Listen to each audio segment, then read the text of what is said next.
शिवजी के बाड़ी लागल फूलवाड़ी, उपजला भंगिया धतूरावा। शिवजी के बाड़ी में लागल फूलवाड़ी, उपजला भंगिया धतूरावा। सिया जी करेली तीज के बरतिया, फूल लोढ़े गैली फूल बड़िया। हे सिया जी करेली तीज के बरतिया, फूल लोढ़े गैली फूल बड़िया। फूलवा लोढ़िए लोढ़ी भरेली चंगेरवा, हे फूलवा लोढ़िए लोढ़ी भरेली चंगेरवा। चली भैली गौरी पूजनवा, चली भैली गौरी पूजनवा।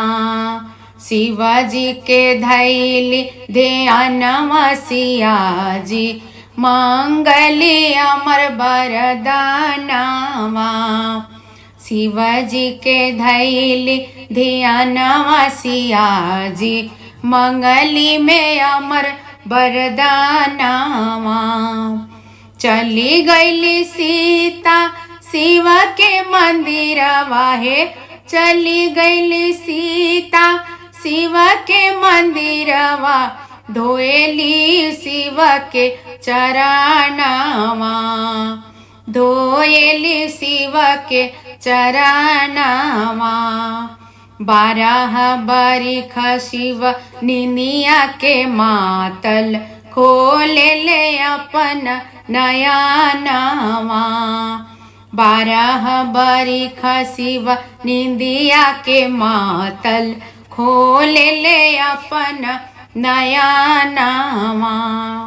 कौन संकट तोरा पड़ल ये सीता, धोएलु हमर चरणवा। भूखल बानी तीज के बरतिया, धोए निराउर चरणवा। हमर स्वामी के लंबी उमरिया, मांगिले है वरदानवा, मांगिले है वरदानवा। इतना बचन जब सुनले शिवजी, धैलन प्रभु के ध्यानवा। हे धैलन प्रभु के ध्यानवा। जगत जग जननी धोएली चरणवा, मांगेली अमर वरदानवा। जगत जग जननी धोएली चरणवा, मांगेली अमर वरदानवा।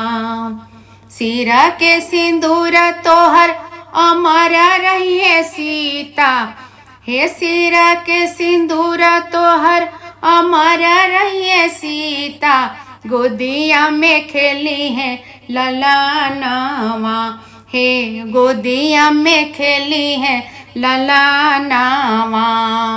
तोहर स्वामी तीनों लोक के मालिक, लंबी रही है उमेरिया। तोहर स्वामी तीनों लोक के मालिक, लंबी रही है उमेरिया।